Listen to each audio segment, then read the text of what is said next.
What's going on, everyone? Welcome back to another episode of Golf on Tap. I'm Jack Bushman, here as always with my co-host, Ross Baran. We got Tweeth Mitchell joining us back on the show here today, which usually means something important is going down. That's the case this week with the PGA Championship at Quail Hollow. Tweeth, know it's been a little bit since you've joined us on the show. Hope life has been tweeting you well, brother. How we feeling ahead of the PGA Championship? What's up, boys? I'm feeling great, man. It's great to see you guys. Great to see you as well, my friend. Ross, I know you had yourself a little bit of a hectic and stressful travel weekend, but seems like everything went good. What are the vibes like before the PGA Championship this week, brother? Had a nice little weekend away with the family. Got to catch up with everyone, and good to be back. And hopefully make some money this weekend because it keeps getting stolen from me. Would love to make some money this weekend. PGA Championship. We'll talk about some of our early picks here in just a moment. But before we do, definitely want to give a shout out first to my boy Sepp Straka for winning the Truist Championship this past weekend, his second PGA Tour victory of the year. I've been fortunate enough to have a ticket on him for both of those wins. So huge shout out to my big Diet Coke drinking Austrian for giving me a little more pocket money, as I'll actually be in Scottsdale this weekend for a good buddy's bachelor party. But definitely want to get your guys' thoughts on Sepp kind of rising now. He's now officially in the top 10 of the official world golf ranking, however you want to weight that. But it does feel like Sepp has been on this kind of rise to the top tier of player on the PGA Tour, right? He was part of the last Ryder Cup. Now he's got 4 wins under his belt. Tweeth, want to get your thoughts on Sepp Straka and also your thoughts on Philadelphia Cricket Club, which played out rather nicely after a little bit of a scary start there on Thursday where we had like 4 or 5 guys 5 under through 7. Yeah, and Tweeth Mitchell 9 under through 18. That's classic. Listen, Sepp Straka is a proper golfer. Like, I mean, this win definitely puts him in a different class of player. I don't think it should be lost on any of us that he won on a 7,100 yard course, right? He has a limitation. That limitation is kind of ball speed, but he's a very accurate driver of the golf ball. And if he's putting well, he's going to be in the mix basically anywhere. I think he's the type of player that could win a Players someday, right? He's got all the shots. He's accurate enough to stay out of trouble. He doesn't do stupid, dumb shit and short side himself all the time. And I think there's a lot to be said for that kind of player. So yeah, like, I mean, kudos to Sepp. I was on Lowry, so, whatever, that is what it is. I was also on Harry Higgs. So, like, it's just more Tweeth, second place bullshit. But listen, I got nothing against Straka. I think he seems like a nice guy. I like it when Husky guys win. He's a unit. Like, what can you say about Sepp? He seems like a great dude. Yeah, absolutely. One for the big guys is a win for the brand, 100%. Ross, I know you were busy at a wedding this past weekend, so I'm not sure exactly how much of the Truist Championship you got to see, but just give me kind of your thoughts on Sepp Straka and what this win kind of means for him. I'm just saying, if I'm a caddy, I'm calling everybody and being like, I'll carry your bag for a week. Just seems to be a theme. Yeah, for real. Again, I'll do it for a week. No, trust me, just 1 week. That's all we need. I got this. Just new caddy swag. Big time for the free agent caddies out there to just jump on a bag for a week again and come through again. But overall, this is another one of those things with Sepp has been coming on strong. I kind of have it circled that if he keeps playing like this, the way he's played this year, gonna be trouble at Bethpage for everybody in general. Just playing this well, I don't think in a head-to-head match, I don't think you are comfortable if you draw Sepp. I think you're gonna sit there and go, I need to bring my A game. And I think that's really the big story that leads into this summer is, can he stay on this roll? Because if he does keep playing this type of golf and having these shots in his bag, I think it's trouble for whoever draws the opposite end at Bethpage for this. And Tweeth, you brought up kind of the limitations that Sepp Straka does have, right? Not being a long driver of the golf ball. Philadelphia Cricket Club this past week, just over 7,100 yards. That was actually a reason I outlined in my article why I thought this was a really good course for him, because he wasn't going to get crushed by the Bombers. Not being the longest guy in the world wasn't really going to hurt him, I thought, as much on the course. And we saw his iron and putting upside obviously come through.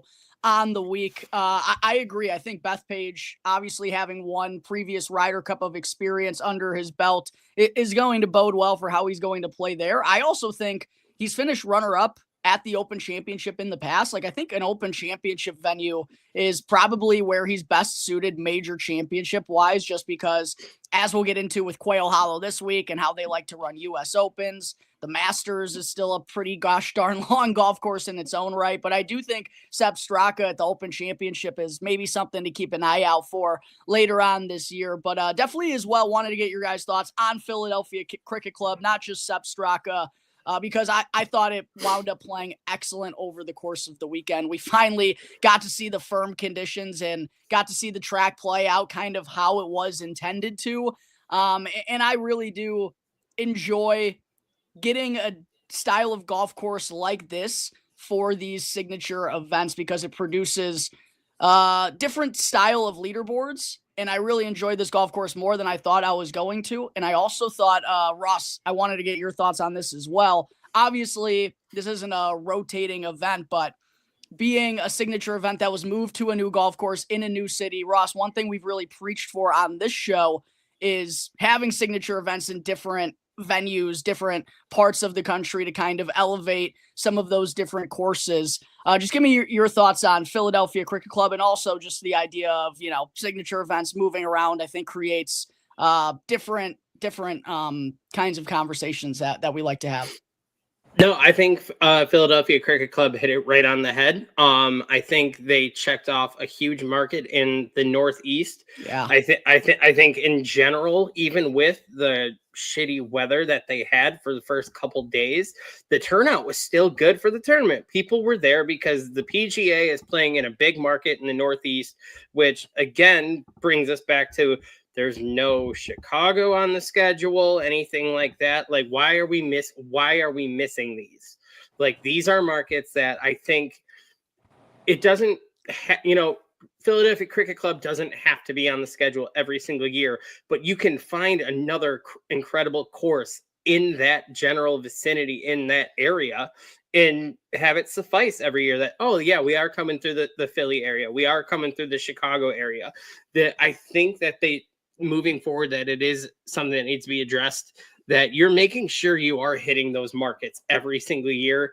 We're going on year 2 in a row now of like no Chicago, no big Midwest swing top market like that would really draw a crowd.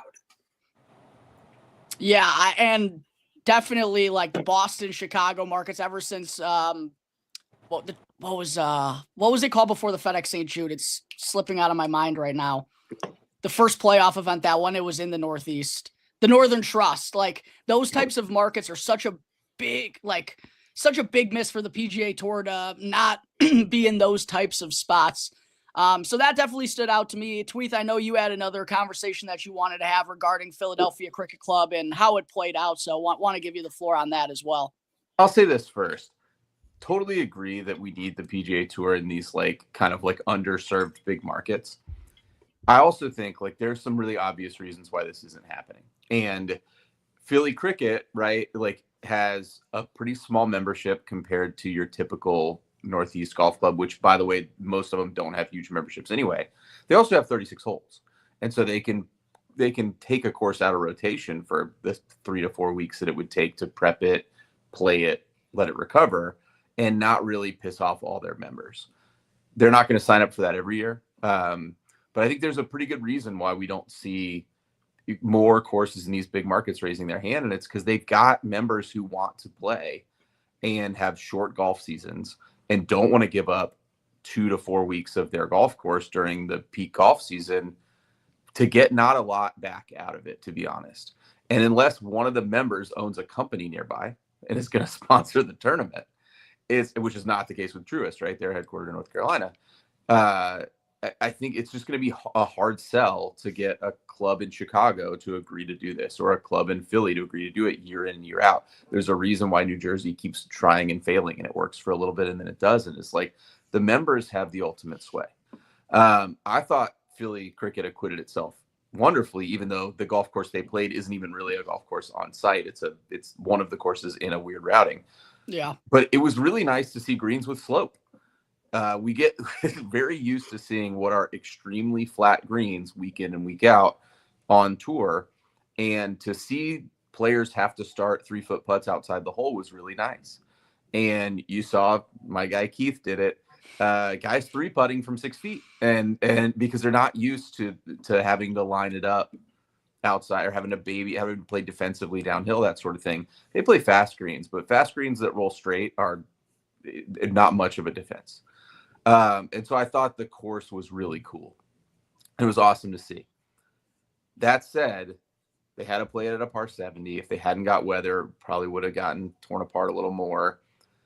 When we say it acquitted itself well, we're talking about scored a par, right? But style of play wise, I don't know that I saw anybody hit a 5-iron all week, unless it was off the tee. So that kind of has had me think, and I don't know where you guys net out on this, and I didn't want to know, so I haven't asked. But I want to ask you, where do you stand on the idea of rolling back the golf ball? And we can use this past week as sort of a lens for that, whether you think it's a pointless and it's pointless because look how great Philly Cricket Club stood up, or we need to, and we need to because look at how they played it. Like, what do you guys think about that? Ross, you want to go first or you want me to take it first? Yeah, I can go first. Honestly, I understand that they're trying with a rollback that we're trying to reel it in, dial it back quite literally and kind of bring everyone back down to par. But the fact is, even with the rollback, Rory's still going to hit it 80 yards farther than everybody else, right? Like, the scores are going to go up. You're going to see them still using the different clubs. Like you said, Tweeth, like people be pulling out 5-irons and whatnot out of the bag. But even with the rollback, I still think you're going to see the elevated game from the elevated players. That yes, the ball is not going to go as far, but depending on what your strength of your game is, like Rory's still going to outdrive everyone by 60 fucking yards every single time. Just instead of the ball going 380, it's going to go what, 310, 320, right? So I still think you're going to have the players elevate themselves and separate themselves with their caliber, but I'm okay with a rollback. I just don't think you're necessarily going to get the full, I guess, advantage you were hoping to bring everyone down to par. I think you're going to get a decent amount of people even out, but you're still going to have those guys separate themselves by a pretty vast distance. I don't know. I don't know if I necessarily think the golf ball getting rolled back is what needs to happen. I do like to see that they're at least kind of recognizing that there's a problem. I think the problem, though, is with the driver head, and it's just gotten way too forgiving, and it doesn't allow for there's no big misses, or at least they don't happen as frequently as they should be. And I think Bryson even like admitting or saying on one of his YouTube videos, like, when I hit it off the toe, I need it to go in the fairway. Like, that's kind of, I think, the problem with modern golf right here, right now. I don't necessarily think it's the golf ball. I like I said, them kind of recognizing that something is off here and something may need to be done, but I don't necessarily think it's the golf ball, Tweeth. Okay, so I'm going to try to convince you guys that not only do we need a rollback, but that it doesn't go nearly far enough. And you guys sound like maybe you agree with that a little bit. I have an opinion on this, and I might write about it. I started writing about it earlier, and I might finish my thoughts tonight. But I'll say this. There are actually three major problems, I think, with the game right now. One of them has been very well traveled in all of the discourse around a potential rollback, and it's that the golf courses are just unsuitable for today's modern pro. The pro has gotten, in the last 20 years, 30 yards longer. And that 30 yards is hugely impactful to the idea of where a bunker is placed, for instance, or what club you're hitting into a green. And it can negate a lot of the design details that something like a Philly Cricket shows up with. You saw Rory just clear bunkers. Sepp was really the only guy who had to deal with the bunkers, which is nice. It's nice that he won because he had to actually negotiate what clubs he was hitting. But by and large, the courses are not suitable for today's length. And so that's problem one. And I think just a raw distance rollback kind of solves that problem. It doesn't solve the second problem, which is the one Ross identified, which is that some people would say the problem is the long guys are just longer, and they're going to continue to be longer, and the rollback doesn't fix that, which is true, right? Rory's still going to be 30 yards longer than the next guy. And if everybody's shorter, that 30 yards is now a greater percentage of his total distance. And so now it's a more pronounced advantage. So like there's nothing you can do short of like, telling Rory to stop lifting weights to make that, like you can't change Rory's fundamental dynamic of his golf swing. But the issue I'm having, and this is something I haven't seen a lot of people say, and this is why I wanted to bring it up. I think back to a time in golf where you guys were probably just getting into golf. I was getting into golf, the like sort of late 90s. And there were a lot of different kinds of ways you could win a golf tournament in the late 90s. I think about Ian Woosnam, right? Who's like 5'0" and not a long hitter. And Woozy could win majors and get to world number one by being crafty and swashbuckling his way around a green and by outthinking the golf course. And by the same token, you had Ernie Els, who hit the ball like goddamn country mile and could win a golf tournament by overpowering the golf tournament, the golf course. And then you had, like Phil coming on the scene and could, dazzle you with shot making, right? That sort of thing. There were a lot of different kinds of golfer you could be. And I think about this like in baseball, right? Like there's guys who hit for power and there's guys who hit for get on base. And there's like, you don't have to be Aaron Judge, right? You can be, somebody who puts the ball in play. And baseball's done a pretty good job of making sure that's still the case by making sure that the equipment it uses doesn't make everyone a home run hitter, right? They use wooden bats and not metal bats. The problem, I think, with golf is that everybody has become a home run hitter because the equipment is so easy to hit. And that's the point you were making, Jack, where like, hey, the ball rollback doesn't solve this problem. We've got to fix the driver head, or at the very least, make the ball spin a hell of a lot more. So that there's a punishment to missing a fairway. And so you have to think a little bit more about like, hey, am I making a swing that makes the ball go long, or am I making a swing that puts the ball in the place where I need it to go? And that brings us to the third problem. And I've been thinking about this a lot today. I'm not sure how to fix this. I'm not sure it even is that big a problem, but it was a couple times this weekend, and it is typically a problem, which is the punishment for missing a fairway by this much is pretty severe. The punishment for missing a fairway by this much is often not severe at all. You think about LACC and Wyndham Clark putting it into the goddamn concession stands on the 18th hole. If he had missed by less, it would have been a more punitive miss because the place he hit it was, everybody's trampled that down, or it's a free drop because of TIO or one thing or another. And I don't know if you can fix that other than to move the crowds back significantly. And the courses where you can force the crowds to move back are all at Open Championships. And they can do that because, hey, it's part of the history of this golf course that you don't stand there, right?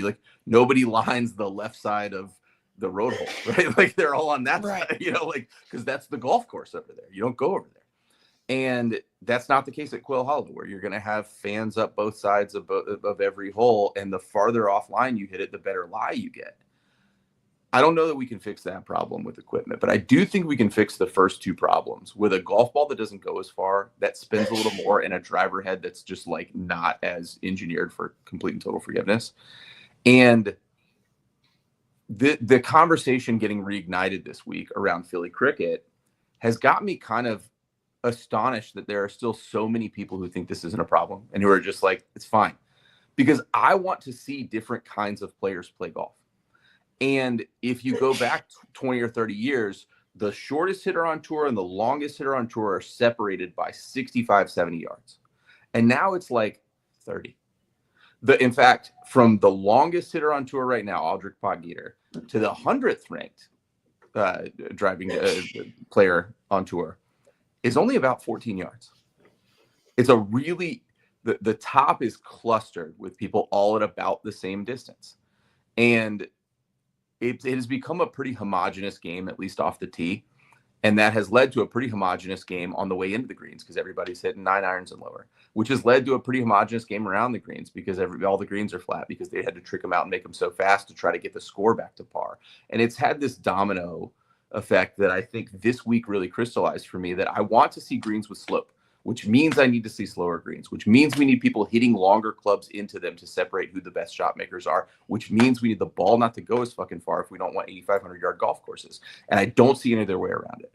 And so that is my passionate pitch, to roll the fucking ball back. Let's just do it. Like, the USGA and the RNA are in, but man, like it's never going to happen unless the PGA Tour and the USPGA are also involved in on this decision, and they are not right now. And it's just kind of breaking my heart because we're going to turn baseball into a home run derby by just letting this thing go and pretending it's not a problem. Yeah, that's it. I don't understand how people don't think something needs to be done, whether you think it's the driver face or the golf ball. Something needs to be addressed here. And I think just even major championships, the US Open, PGA Championship, with the way the golf course is set up, and as we'll get into here in a moment, like the limited amount of players that we feel like can truly win this thing, because you need to crush the ball a certain distance to have the best chance, right? It takes away from the creative players' opportunities to shine. And just thinking about, how much more it takes for someone like a Denny McCarthy or guys who don't hit the golf ball as far, how much better. Who, by the way, is long relative to the history of golf. He's like he's got like 168 ball speed. Like that was like would have been in the top 25 on tour 30 years ago. Denny McCarthy would be the longest fuck in 1995. For real. And like, yeah, I know Brian Harman and Brian Campbell both exist. Like, I get it. You can, but the thing is, like, and I made this point over the weekend too, like, if Kevin Kisner, who is I don't like him, but is has been a great golfer, had a great career. If Kevin Kisner were 18 years old right now, not only would he never make the PGA Tour, he couldn't even get recruited to a top college. Like, he would have to play his entire career at like directional bumfuck state, and then he'd be working for Callaway, and that would be his whole, like, there's no way. And like, man, it really makes me respect the shit out of Brian Harman and Brian Campbell. But like, it's just, we have narrowed the pool of potential aspirant professional golfers to who can get through the door of ball speed. And then now show me who the best ball strikers are and show me who the best putters are out of the people who have the requisite ball speed. But we're losing a lot of golfers who have a ton of character to their games. Yep. In favor of a ton of guys who have very similar games with minute differences between them that are optimized for the current state of pro golf. And I do not like the sameness of the top 100 golfers. They're all the same guy to some degree. And there's not much there for us to latch onto. And when we get to picks for the PGA, we're going to talk about a lot of guys with really similar profiles. And we're going to be astonished at how many of them there are. That there are a lot of guys who this is a course fit for, because it's going to be a wet, long golf course that favors the three skills that almost everybody has now. And to me, that makes the game less fun. And I think that's really reflected too in just the style of player you see come up from the Korn Ferry Tour and from college nowadays, right? All of them just mash the golf ball as far as they can, make as many birdies as possible. That's the name of the game. And I agree with you. I definitely don't think that's the most fun way to go about golf. I don't enjoy watching golf tournaments won at 24, 25 under. Who can go the lowest? Doesn't do it for me. I think there was literally, when me and Tweeth like first became friends, I think one of the first videos I sent him was like the top 25 swings in college right now. And we literally said the same thing. Like, I didn't see a single fucking difference between any of those guys besides the ball speed, and they just launched bombs. Yeah. That's it. Yeah. Christo Lamprecht is the only guy with a weird swing, and it's because he's 6'8" and he looks like a giraffe learning how to walk. Which I mean, good for them, right? Like, like, not shitting on college. It's a fucking golden age of college golf if you want to see guys who can score. It's just, man, it makes me miss a different day of golf that I didn't realize how far gone it was until I thought about it this weekend. Well, I'm definitely looking forward to that article that you're going to produce. Everyone, if you want to check it out, we'll be dropping, I'm sure, sometime soon at OnTap Hopefully Sportsnet. Tomorrow. We'll see. For sure, whenever. Definitely be on the lookout for that, and make sure to go and check out all the great work that Tweeth has already done for us over there. Some excellent articles that I think everyone will greatly enjoy. But since we're on the topic of golf course discussion, guys, before we move into the odds board and who we're liking at this year's PGA Championship, I want to get your thoughts on Quail Hollow as the venue for this year's PGA Championship. I've seen it's kind of been talked about in the golf community ecosystem. Some people don't like it. Some people do. What are the 2 cents on Quail Hollow? Tweeth, take it away. I don't like it. I don't like it as a tour stop. Why not? I don't think it's a test of. First of all, as a test of major championship golf, it's ridiculous that this is hosting a major championship. It is only hosting a major championship because we can pack a lot of fans in there. Same reason Valhalla got to the plate. There's no chance. I mean, it would shock me if there were like significant double bogeys this week. Like I think like the max score you can make on any hole at Quail Hollow is a bogey. I just don't. I think that it's boring, right? Let's just throw that out there. It would be a fine non-signature event. It's Innisbrook, right? It's every other non-signature event golf course, and it's worse than half of those.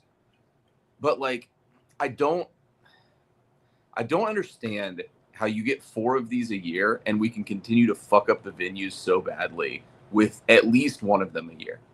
And next year, the PGA is going to go to a great course in Aronimink, which, by the way, you want to go another tournament in Philly. There you go.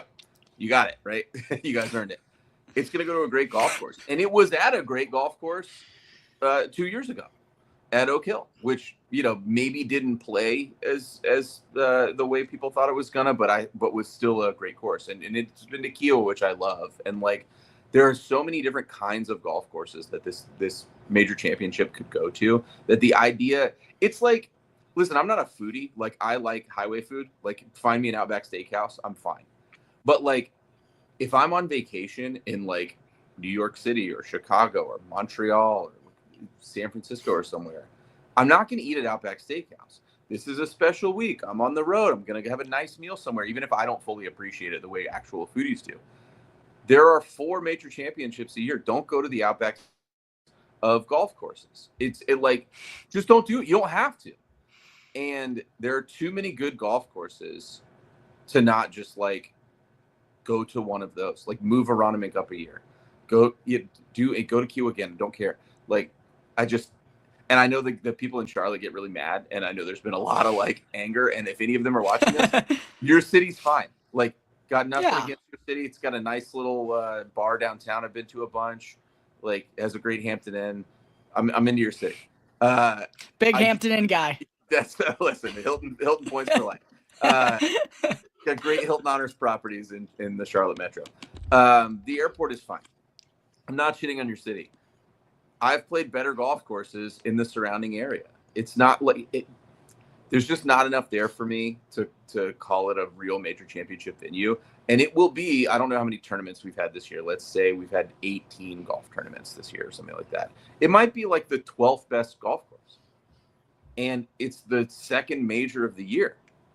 I just don't. And listen, like, it couldn't fit the guys I like better. Rory's going to win. Like, but it tends. Yeah, what are you bitching about? Yeah, but also like Justin Thomas won a shitty non-competitive major here, and maybe I resent the golf course for that. But like, this place just sucks. I don't like. I'm gonna enjoy it because it's a major, and I really hope it plays tough. It doesn't seem like it's gonna. It's raining a lot. It's probably gonna play soft. Whatever. I hope they do something to it. It's certainly visually appealing down the backstretch. The golf course just sucks, and no one's going to make a double in a key moment. And if I'm wrong about that, and the leaders come down 18 and one of them puts it in that creek or makes double or does something stupid, I'll eat it. But that's not what's going to happen. It's going to be a lot more like Valhalla, where you can make a nervy shot and you're going to get bailed out by the golf course. And I hate that. I think my favorite take I've heard describing this week for Quail Hollow is another friend of the program, CP for Golf Digest, saying that this course is absolutely phenomenal, incredible tree lines, everything, if we were playing this PGA Championship in the year 1960. I like the Outback Steakhouse of golf courses. That's a line that's going to stick with me for a minute. I feel the same way. It's just kind of a lazy and boring choice, right? I'll tell you why they did it, Tweeth. Not only because they can pack in a lot of fans, it's because Quail Hollow wants to be hosting these things. And you mentioned earlier, there's a difficulty with getting big time clubs to want to host these championships. Quail Hollow has the means to do so, and they want to do so. So rewarding them with a major championship, like I said, is just kind of a lazy decision. That stinks that one of the 4 majors of the year, this is what we get. We see it every year.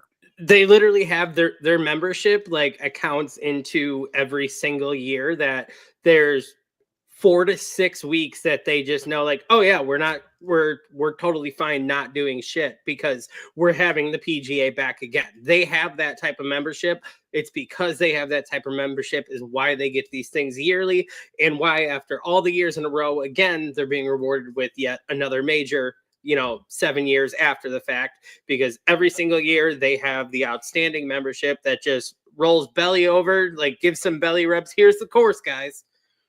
It's easy to do that though when you have a 11-month golf season, right, or a 10-month golf season, right? It's like it's different if it's up where you guys are, where you only get to play 5-6 months a year, and also not for nothing, but when a lot of your members are members somewhere else too, right? A lot of those guys are also members at Wade Hampton, or can also go over to Old Town or whatever. Like they don't care.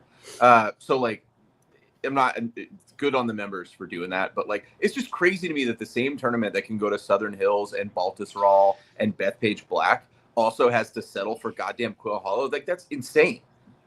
Why? Yeah. Why? Respect yourself, PGA.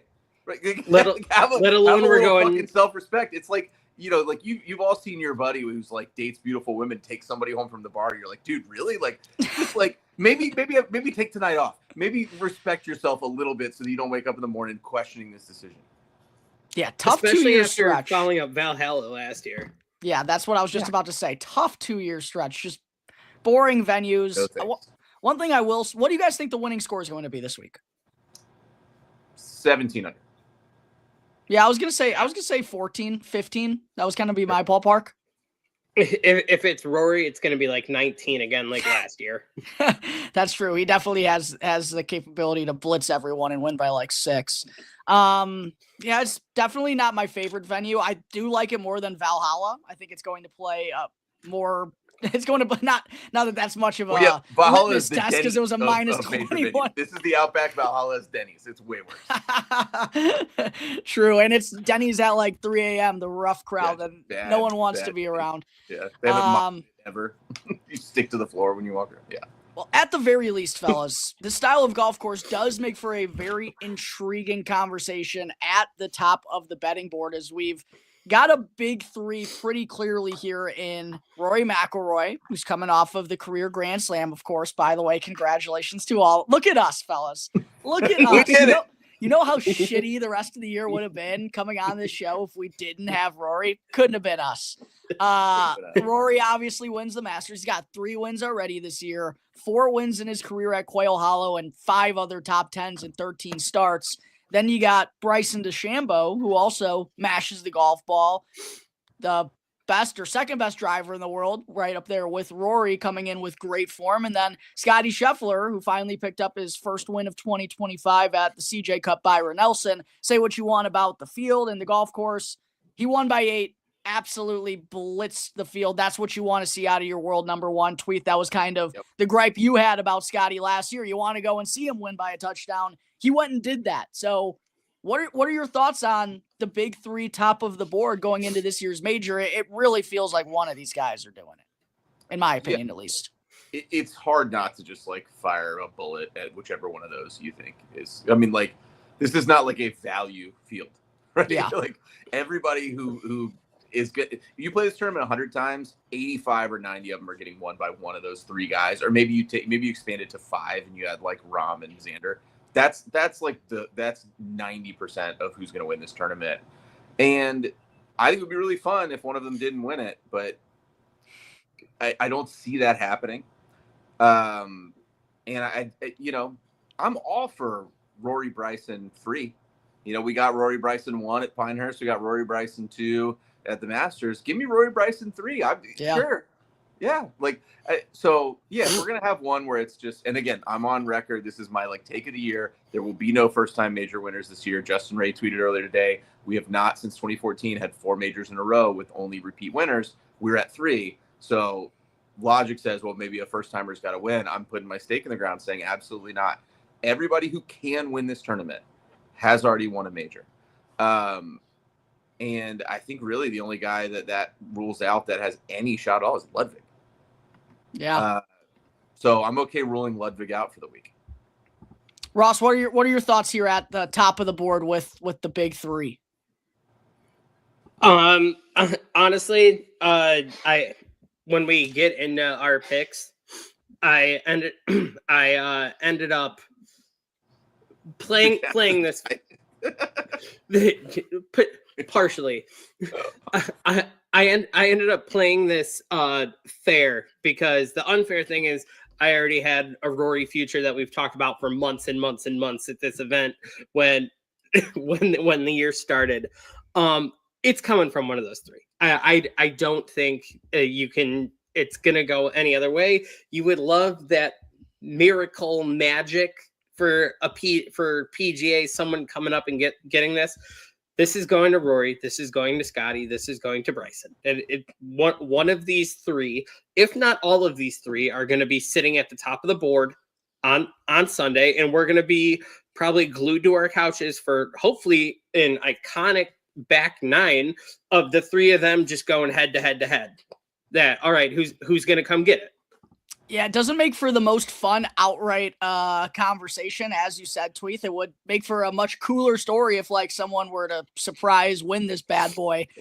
I just don't think this is the style of golf course that's going to allude to that. I really do think we could get Rory versus Bryson part 3 here. And just from the sake of the odds, I'm probably going to wind up going with Bryson DeChambeau. I'm already kicking myself for not betting it after I had my Sepp Straka winnings already in the account yesterday.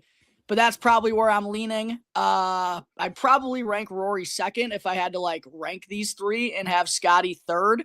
But I'm picking hairs there. I really still think, even though Scottie's not quite as long as Rory and Bryson, I still think he's long enough. Like you said, Tweeth, he's by no means short. Still a good enough long driver of the golf ball and hits enough fairways. And one thing that I should note as well, looking back at the 2017 leaderboard here, wasn't necessarily Bombers, although that tournament was played in August, a little bit of a different agronomy there. But like Justin Thomas, Kevin Kisner, who you just talked about a moment ago, finished in the top 10 at the PGA Championship here. So I do still believe it's going to favor towards Bombers, but that was just interesting to go back and look at that leaderboard. Yeah, you listen, if you're not a bomber but you hit your long irons well, what's the difference, right? Like, yeah. Colin Morikawa is a guy who's like not long by any means, but if you hit your 6 iron as close as everybody else hits their pitch wedge, who gives a shit? And there are very accurate guys who, like, for sure could shake a tree. Keith Mitchell's one of them, to be honest. Like, I mean, who's playing better on Thursday than Keith Mitchell? But I'm not holding out a ton of hope for that. I think it's like a very top heavy. Can I make the quick case for Xander real quick? Yeah, go for it, for sure. Yeah, we're just about to slide in that next tier. And we're talking about the top 5 guys still, yeah. right? It's like, and I was looking at it and then, like, again, I think it's a Rory Bryson thing. I don't mind. It would be good for Scheffler's career to get a major win outside of Augusta. So like, would be good for him to do that. I think Rahm is a threat anytime he tees it up. And then beyond that, you got a bunch of guys like Ludwig or Minwoo, like long hitters who like sure could surprise somebody. I hate that I just put those two in the same category. They're not, but you know what I'm saying, right? I was like, damn. Guys who are long who haven't won a major. Let's just put that all in one bucket. But you got Xander there, and I want to give you guys a couple of names here, and I'll just say, like, we all know that if I say who's longer, Xander or Minwoo Lee, we know who's longer, right? Who's longer? Minwoo Lee is longer. Yeah, by a lot. By the same token, if I say who's longer, Xander or Scottie Scheffler, we know it's Xander. Yeah. So Xander is longer than average, but not as long as the longest guys. I'm going to give you some other names, and you just tell me if Xander is longer or shorter than these guys. Cam Young. Shorter. He's longer than Cam Young. Really? I wonder if that's because, though, Cam Young's lost the driver and he ain't ripping it anymore. Maybe. I don't know, but ball speed rankings this season. That's all. Okay, for sure. How about Ryan Fox, who hits the ball a goddamn mile, who just won this past week? Longer or shorter? I'd say Fox is longer. Xander is longer than Ryan Fox. Okay. I know Xander's picked it up. Tony Finau. Xander or Tony Finau? I'd go Tony. Like I'm in Xander Schauffele by a lot, by the way, by like 5 miles an hour. Xander Schauffele is sneaky become like one of the longest dudes on tour. And now, like, some of that is just he just hits. He has the freest possible swing, and he has absolutely no reservation. He's never steered the ball once in his life. He just swings hard. Good for him. But this dude has put on a lot of length. And he's longer than a lot of guys we think of as like long ball hitters. There's only like 10 guys on tour longer than Xander. He's like 14th right now. That's pretty nuts. And if you're cruising at like 184 or whatever the fuck he can like, get to, like you deserve. Now Rory is longer than him. Bryson is longer than him. I don't know where Rahm is right now, but I would guess that he's probably like still a little longer than Xander when he gets into it. But like, Xander's longer than he's longer than Ludwig. Like he's longer than a lot of the people that are going to come up as like real contenders here on a course that favors one skill above all the others. So I would say that like his game is starting to round into form. I've been a not a Xander guy in the past and kind of ate my words last year. Like and I'll say one more thing. I got like clipped the last time we did this because I said Koepka was going to play well and Scratch got all butthurt about it. We're going to pick multiple people, guys. And that means that only one of them can win. Did I pick the winner at the Masters? I did pick the winner at the Masters, right? Did I also pick 5 or 6 guys who lost? Yeah, that's how this fucking goes. You pick 5 or 6 guys, one of them hopefully wins. If I give you a guy who is absolutely not going to win the thing and he wins it, clip me. Put it on the internet. But if I give you guys who are going to win and they don't win, but one of them does, don't clip the other 5 and be like, haha, gotcha. That's not how this fucking game works, right? So Scratch. I still won.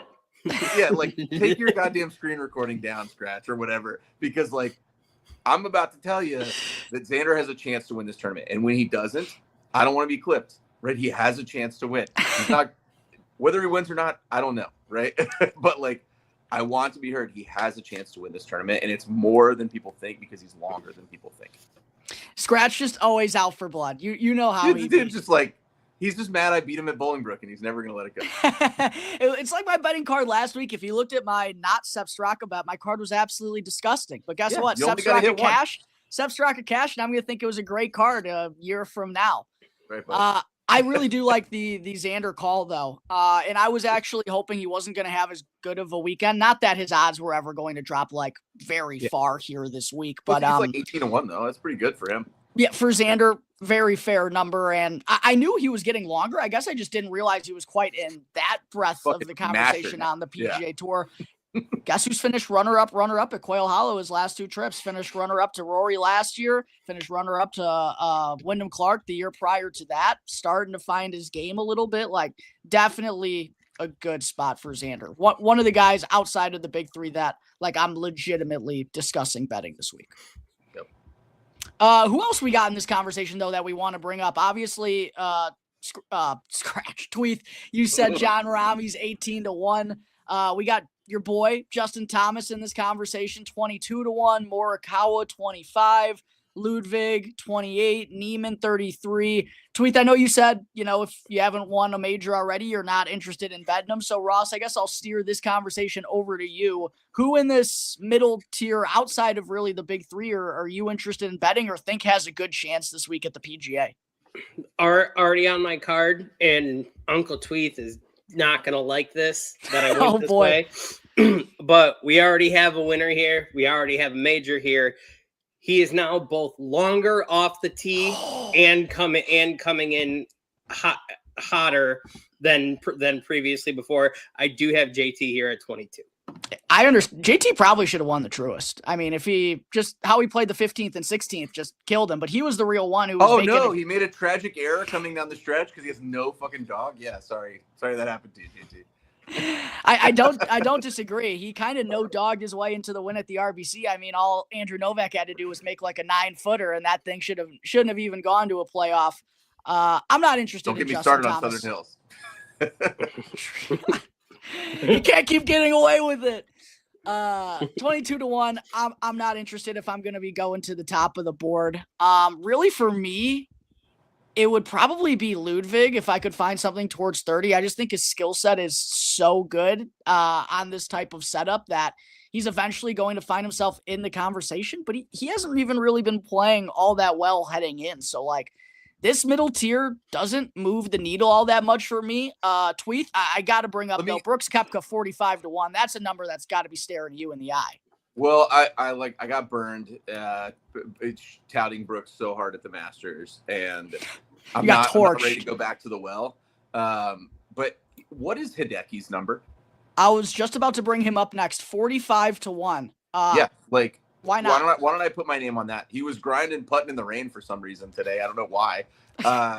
Dog. But, like, that's why. Dog. He's long enough, right? He's long enough. He's not in that top 15, but he's long enough, top 50 or so. And he hits his irons inside of a thimble when he's on. So, like, you tell me Hideki can't have a good week?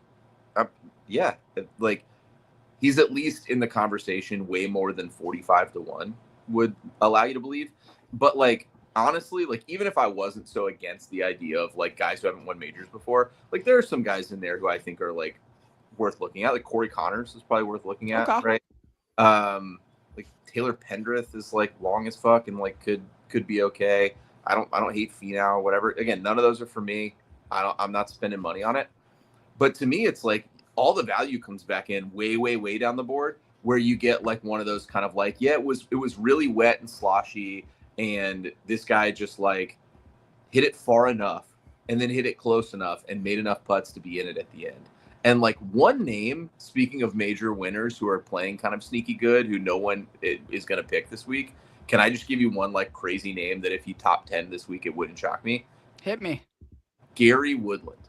Oh, okay.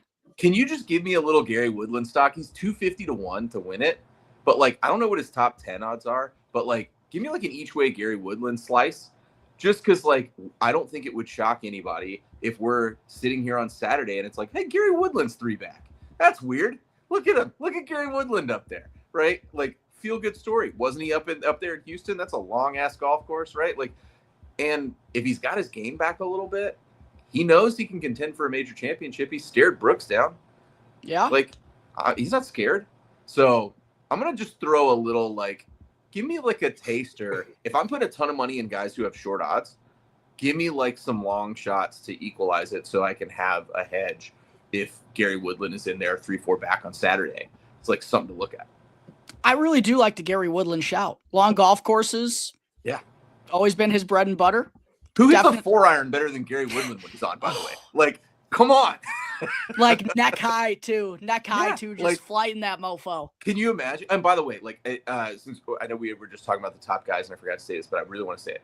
No, you're good. I do think Rory and Bryson are, like, far and away the two best, even beyond Scottie for this golf course. However, if you're on 18, imagine these guys are on 18, and they need to hit, let's call it a 7-iron into that hole. Let's say they put themselves in that position. Gary Woodland is going to put that ball on the right side of the green. Bryson DeChambeau, what side of the green is the creek on?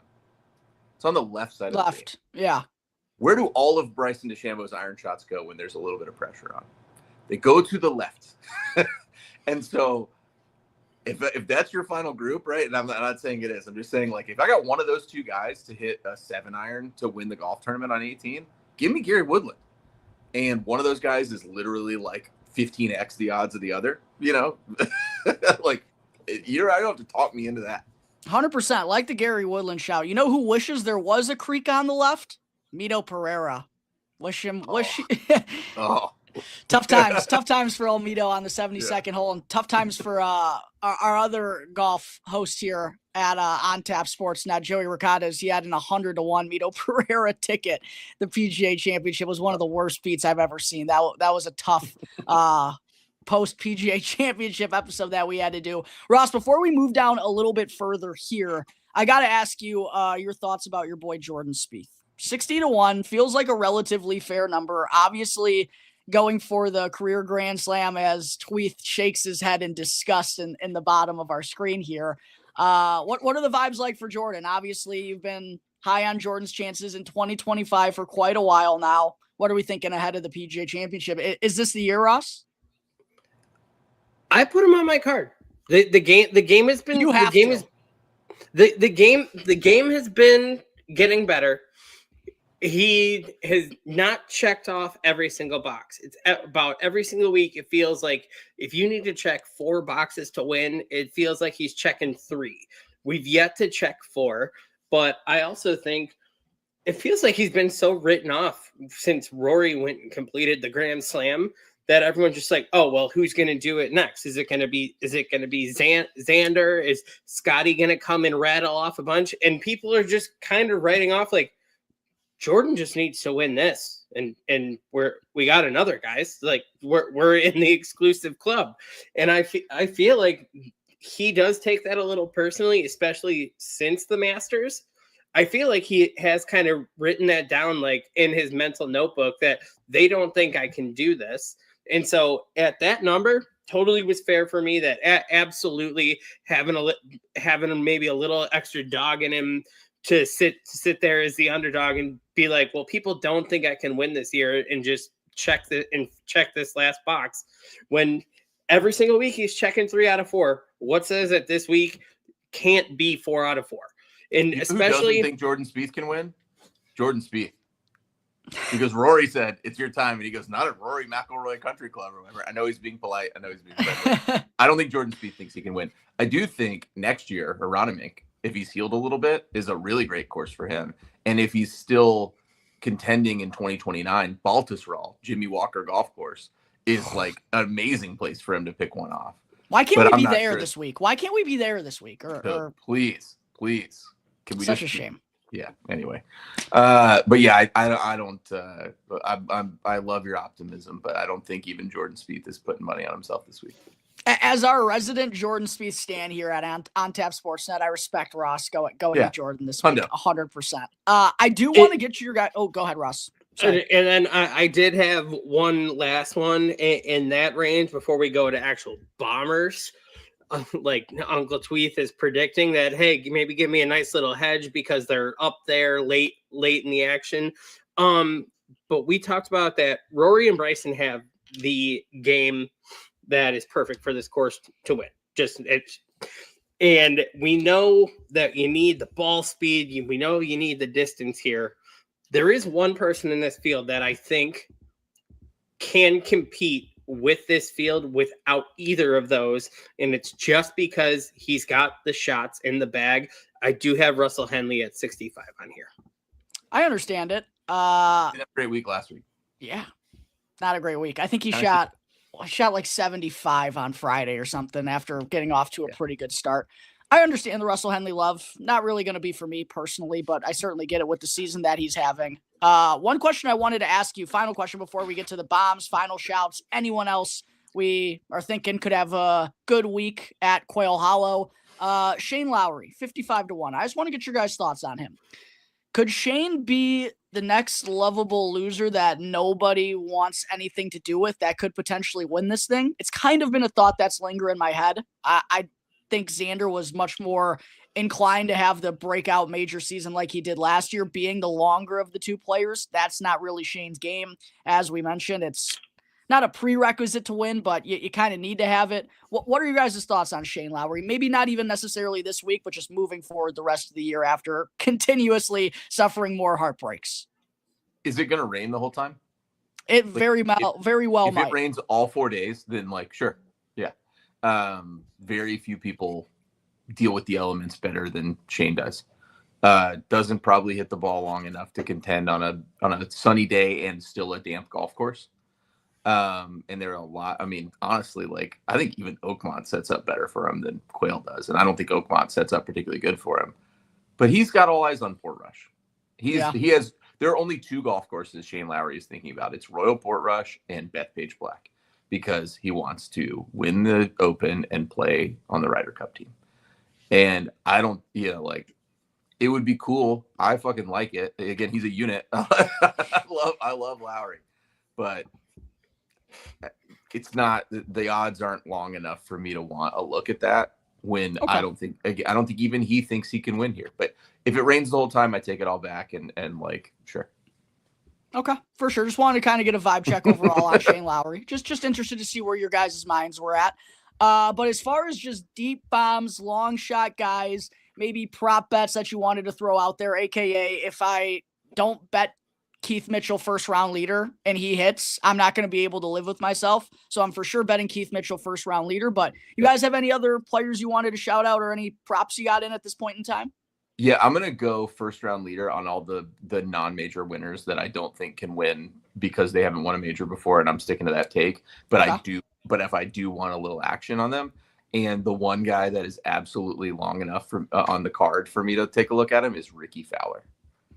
Ricky Fowler, like, sneaky shows up. He's been playing really well this season. He had a pretty good week last week. Like, if Ricky Fowler is like, 7 under, like 6 under would not shock on Thursday anyone. afternoon, like, is that going to shock anybody? Or is it going to, like, I want to be on the train if Ricky Fowler gets out into the lead on Thursday. And so, like, there will be a little taste on Ricky. There might be a little taste on Ludwig. I might throw a little Corey Connors love out there. Those will all be first round leader because I'm not betting anybody who hasn't won a major before to win the damn thing. But, like, I kind of like the look of Ricky Fowler in the first round. I mean, he was one of those guys who was 6 under through 8 at Philly Cricket last week. Right. No pressure in the first round. That's Ricky's bread and butter. I have one first round lead in that I actually really, really like because he's got the length, he's got the short game. I don't know if he has the dog to hold and get this event over 4 days, but for day one at 110-1, I have Steven Yeager. Okay. I like Mr. Yeah, Yeager. Grip also, it and by rip the it, way, baby. Xander Schauffele, longer than Steven Yeager. That's actually crazy. Isn't that insane? I knew he had gotten longer, but I didn't think it had gotten up to that point. Longer by like 15 spots or something like that. Like That is nuts, man. Good for him. So some guys I'm thinking about a little bit further down the board. The only bomb I'm really looking at is my boy Harris English. I can't get him off me right now. I just keep thinking they give him too big of numbers, and 220-1 on a guy who can win on long and difficult golf courses. We obviously saw it earlier this year with Torrey Pines, and there have been some similarities in guys who have won at Quail and Torrey Pines historically. So 220-1 on Harris English. Finished, I think, T11 last week, was T12 at the Masters. As I mentioned, has already won this year, so 220-1 just kind of seems like too big of a number for him. Outside of that, though, not a ton of guys I'm looking at down here. Tweeth, I might tail you on Gary Woodland, maybe FRL. I also think... What about like a little Jake Knapp action? I do like FRL. Yeah. Is Rico Hoey in this field? Why don't we just go like... Yeah, Rico like, is just go field, all the weird first round guys. Like, give me Carl Phillips, give me Rico Hoey, give me Knapp, give me like all the guys who are like forever on the first round leaderboard. Let's just pile up a bunch of like $10, $15, $20 first round leaders and just like have a fucking ball on Thursday. I'm down, dude. Doesn't take much for me to get on Rico. I'm gonna get like a 12 guy first round leader card. That's what I'm gonna do. I have a Minwoo Lee at 90 okay. for a first round lead. I actually put Yeager on my card because Yeager was like 220-1 for winning the tournament, and I said, well, he's already got a dub, and already got a dub. He's got the length, got the short game. Why not? I'm going to throw out another name here, and I need to get their number here real quick, but I have it. Yeah. 2 guys we haven't said yet. They are 4th and 5th in ball speed. They're very close in ball speed because they're identical twins. Yeah, I knew it was going to be one of the Hoygaards. Have we not said the Hoygaards yet? Like, they both can't play well at the same time, though. It's a fact. Yeah, and it's whichever one or one, the other. And whichever one you like better, but... whichever one you like better, bet the opposite one. Yeah, there you go. It's the rule with the Hoygaards. I like Rasmus, so it'll be Nikolai. But like, I don't, like, why shouldn't we fire at the Hoygaards for first round leaders? Crushers. I like it. My one shout, I was going to go first round leader, a guy who finished T4 at the PGA Championship last year quietly, has a win already this season, and used to be a huge first round leader guy, lovable loser until he finally got his win. Thomas Dietrich, first round leader. Sure. Probably some big odds. Guy drives the golf ball a mile.